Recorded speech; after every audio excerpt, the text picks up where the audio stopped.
जय जिनेन्द्र। ये उस समय की बात है जब महाभारत का युद्ध पूर्ण हुआ और पांडवों ने भव्याति भव्य विजय को प्राप्त किया। विजय का महोत्सव शुरू भी नहीं हुआ था और अश्वत्थामा ने द्रौपदी के 5 पुत्रों की हत्या कर दी। जीत का माहौल दुख के बादलों से घिर गया। चारों तरफ आंसू ही आंसू।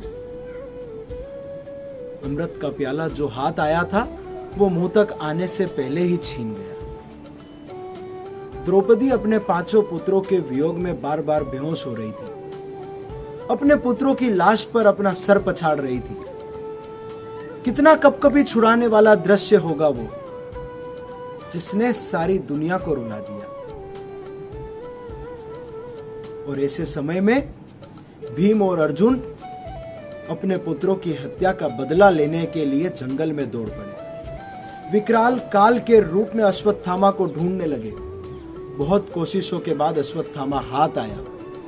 दोनों भाइयों ने यह निर्णय लिया कि इसे सजा देने का अधिकार सिर्फ उस मां को है जिसका इसने सबसे ज्यादा गुनाह किया है। वही इसे योग्य सजा देगी। दोनों अश्वत्थामा को कैदी बनाकर राजमहल में ले आते हैं।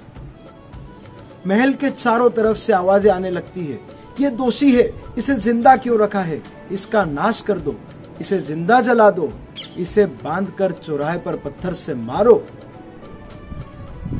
प्रजा के मन में आक्रोश भरा हुआ था, गुस्सा भरा हुआ था। हर तरफ से अलग अलग सजा की गुहार आने लगी।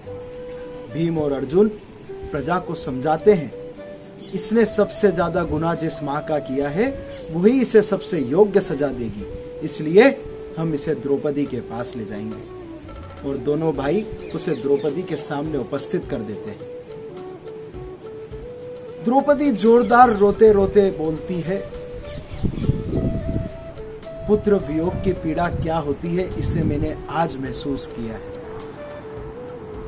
इसने जो कार्य किया है उसके लिए ये भयंकर सजा का पात्र है, पर मैं इसे जो भी सजा दूंगी उसका दुख इसकी मां को भुगतना पड़ेगा। इसकी मां तो बेगुनाह है, ये मर जाएगा, पर इसकी मां पुत्र वियोग में जीते जी मर जाएगी। मैं इसकी मां को बेगुनाह बेवजह किसी पाप की सजा नहीं दे सकता। इसके गुनाहों की सजा इसकी माता को नहीं मिलना चाहिए, इसलिए मैं इसे छोड़ती हूँ।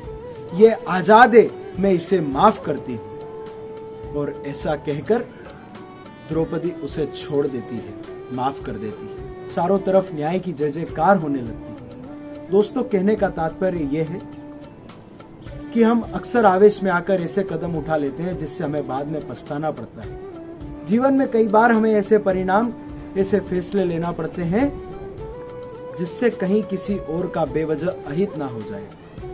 किसी को भी सजा देने से पहले एक बार यह विचार अवश्य करें कि इसका परिणाम क्या होगा। किसी और के गुनाहों की सजा किसी और को देने की अपेक्षा माफी देना ज्यादा योग्य है। धन्यवाद। वीडियो पसंद आया हो तो लाइक करना और हमारे पेज वॉइस ऑफ जेन्स को फॉलो करना ना भूलें। धन्यवाद। जय